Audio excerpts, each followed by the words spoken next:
My guest tonight is a senior editor at National Review, an LA Times columnist, American Enterprise Institute scholar, and best-selling author whose latest book is called Suicide of the West: How the Rebirth of Tribalism, Populism, Nationalism, and Identity Politics is Destroying American Democracy. Please welcome Jonah Goldberg.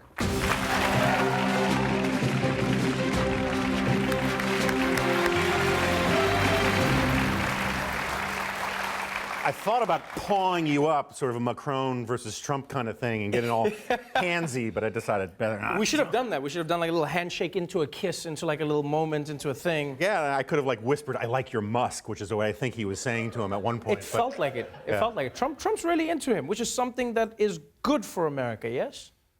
Yeah, maybe.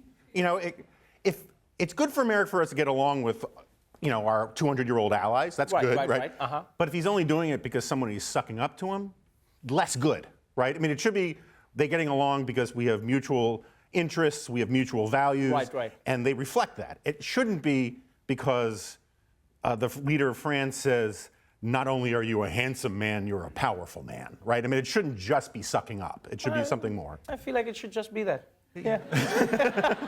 Welcome to the show. Great to be here. Thanks for having me. Thank you for coming through. And you have written quite a book here, Suicide of the West. If ever there's a title that would catch you, it's that. Why the title of the book? Well, in part because I didn't say the death of the West or the decline of the West.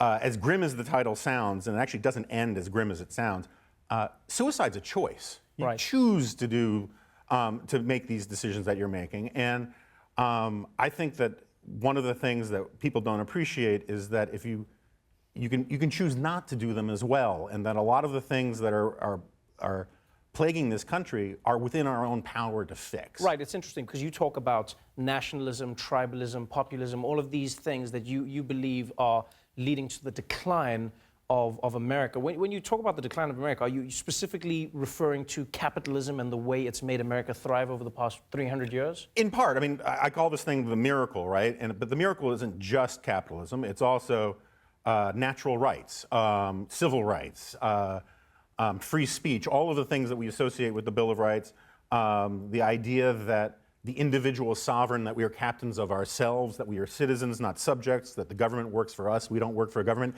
These are all unbelievably new ideas in the history of humanity. Humanity split off from the Neanderthals like 300,000 years ago, and for most of humanity's existence, we were poor, ignorant, bloody, violent creatures, right? And our human nature hasn't changed. We are still the same creatures we were 10,000 years ago. What has changed are our values, our norms, our institutions, and if you don't have gratitude for them, and if you don't try to protect them, they'll go away. It's interesting that you say that, though. You go, if we don't have gratitude for them, if we don't try to protect them, because that seems like an argument many people in America will use for one group or another. What's interesting in this book is you refer to both sides of the political spectrum doing similar damage, or an idea that may cause damage to that idea in the same way. So, for instance, you write for National Review as a conservative writer, but at the same time, you are not a fan of Trump. I think that's fair. Right. So you are saying that populism, both on Trump's side and on the left, there's a danger of that hurting America's capitalism? That's right. Look, there's nothing wrong with a little populism, right? There's nothing wrong with a little nationalism. It's like a pinch of salt brings out the flavor in the meal. Right. Too much ruins the meal, and way too much is literally poisonous, right? And so all poisons are determined by the dosage. You know, my favorite New Yorker cartoon, which my wife got blown up for me a few years ago and framed, has two dogs drinking martinis at a bar. And one dog says to the other, you know, it's not good enough that dogs succeed. Cats must also fail, right? And that's sort of where we are as a culture right now, where it's not, you know, and this drives me crazy about my own side these days, where I talk to young conservative activists, college students, and I say, look, by all means, fight political correctness if that's what you want to do. But just because being rude is politically incorrect doesn't mean being rude is good.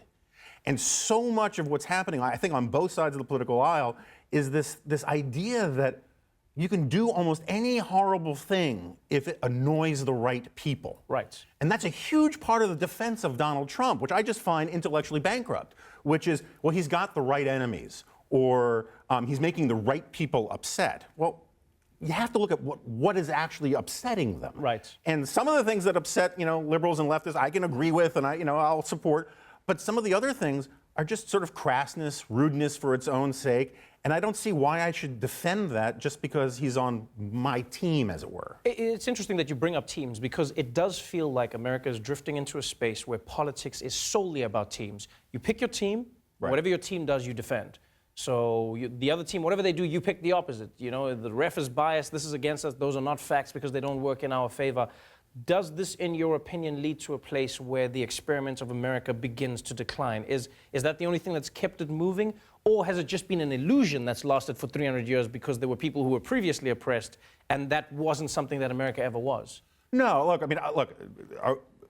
are there bad things in American history that we need to atone for, that we need to fix? Do we have problems today that we need to still work on? Absolutely. My point is that, again, human nature has no history. Human nature is a constant. Right. We have this. If you took a kid from New Rochelle and you sent him back to a Viking village to be raised by Vikings 1,000 years ago, he would end up going pillaging the English countryside. Right. You take a Viking baby and you bring it to New Rochelle, he's going to grow up to be an orthodontist, right? And A very big orthodontist, but yeah. yeah. And so these challenges exist in every generation. It is human nature to want to be part of your tribe. We are hardwired to be part of a group. That's how we evolved, is to say, I will do everything to help, and Darwin writes about this, I'll do everything to help my team, my Right. friends, my kin, my family, my allies, my coalition, and the stranger is the enemy. Right. And what it's so people, there's a common cliche that says people have to be taught to hate. No, they actually have to be taught not to hate. That's what civilizations do, is teach people to see, and it starts with Christianity or Judaism, you go way back in the religion department, but the fundamental insight is that you need to teach people that strangers have human dignity, that strangers are decent people, and just because you don't know them doesn't mean, or don't agree with them, it doesn't make them the enemy. And I think we're falling down on that in our politics and our education, and instead we're telling people, just go with your feelings, your rage is more important than facts or argument, Right. and that's where you get populism, that's where you get a lot of nationalism too. But if you have somebody who is trying to end you, how do you then work on responding to that? Because that's something that I'm always trying to figure out in my head. Is it's one thing for people to say, let's keep politics civil, let's not have an argument, let's not point each other out as enemies, etc. But there are times when, let's say Charlottesville is a good example. Sure. There are people who are literally saying we are Nazis. Yeah. These people are wishing for the end of other human beings. It's a bit difficult at that point to say, yes, but let us sit with them and engage as they drive over us. It's a very difficult space to be in. I agree with you, and look, my last name's Goldberg. I'm not really a turn the other cheek guy. I'm more of a smiting and wrath guy. So I get what you're talking about. But, Right. but my point is, and I agree with you entirely about the neo-Nazis, one of the things that infuriates me about what Steve Bannon and some of the people around Trump did was claim that somehow a bunch of friggin' Nazis Right. were part of our coalition. And I would keep trying to explain to these people, no, you don't understand. They literally say that they want to get rid of people like me, people Right. like you.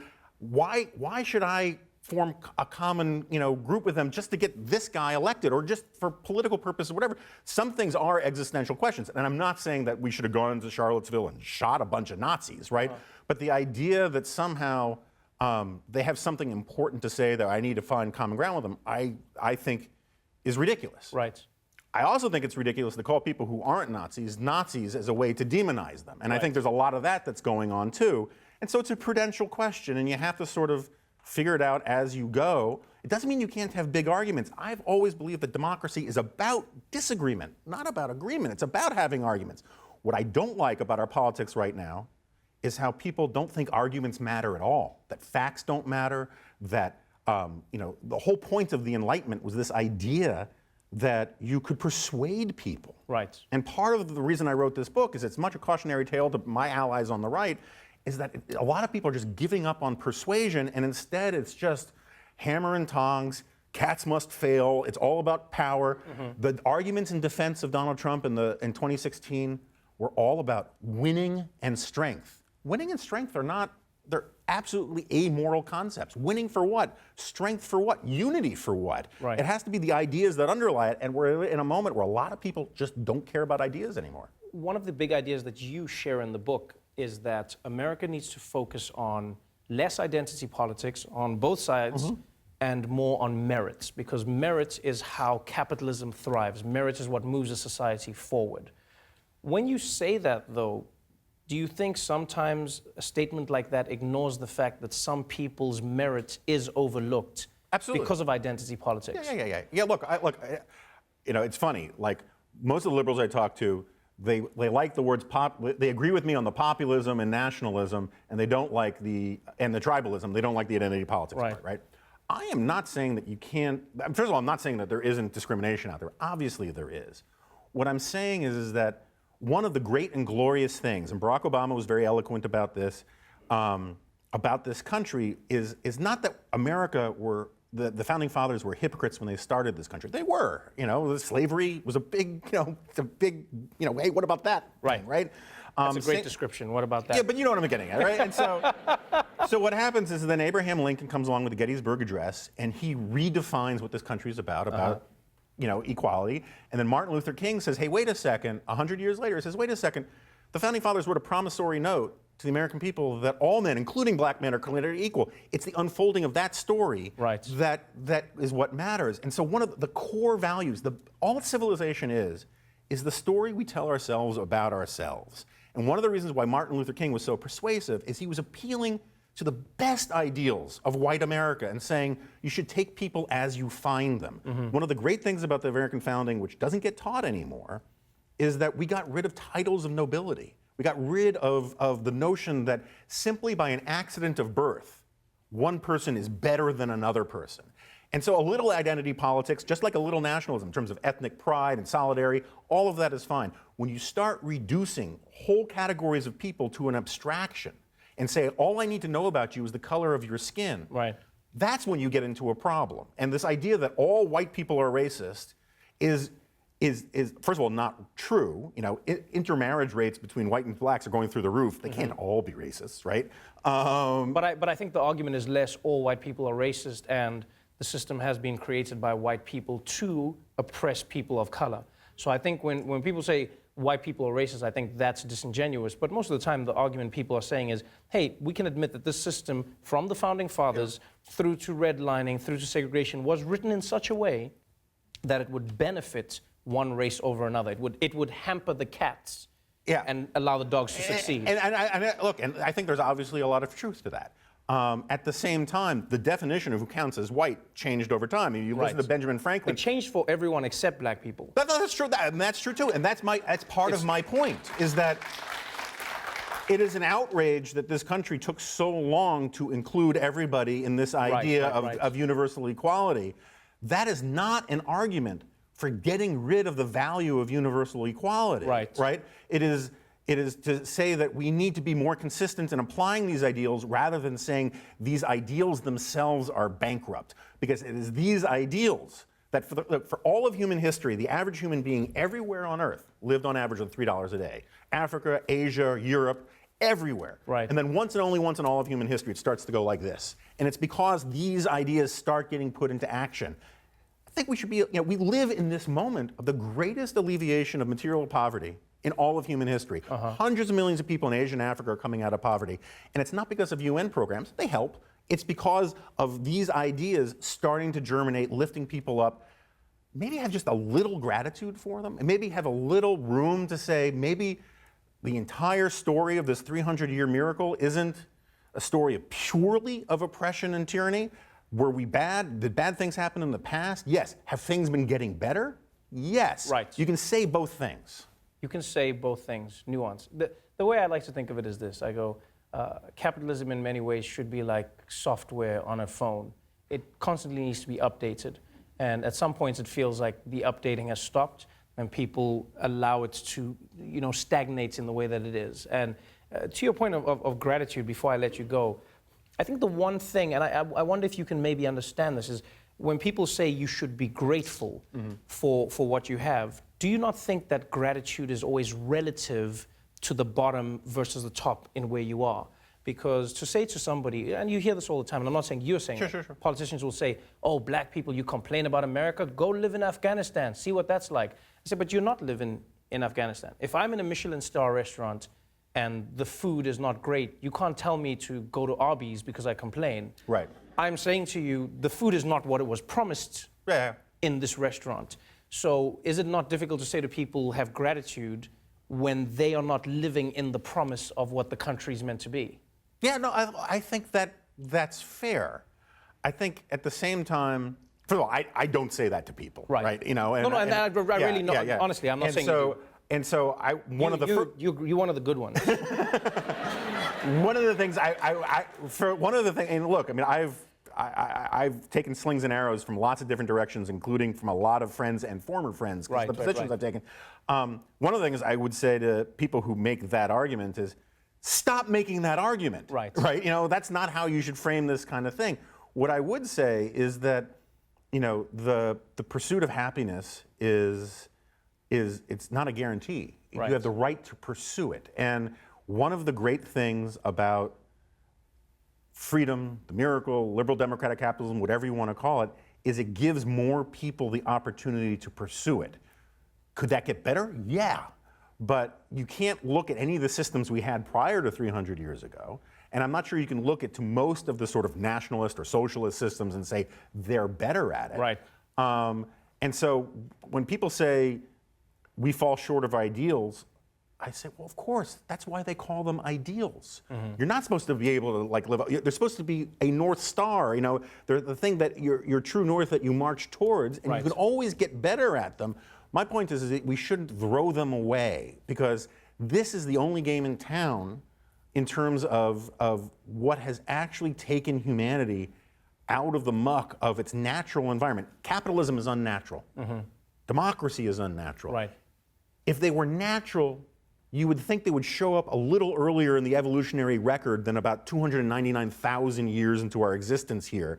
And so maybe these are things that we should be a little more protective of. If the golden goose came into your house out of nowhere and started, you know, golden eggs don't sound modern anymore, started squeezing out winning lottery tickets.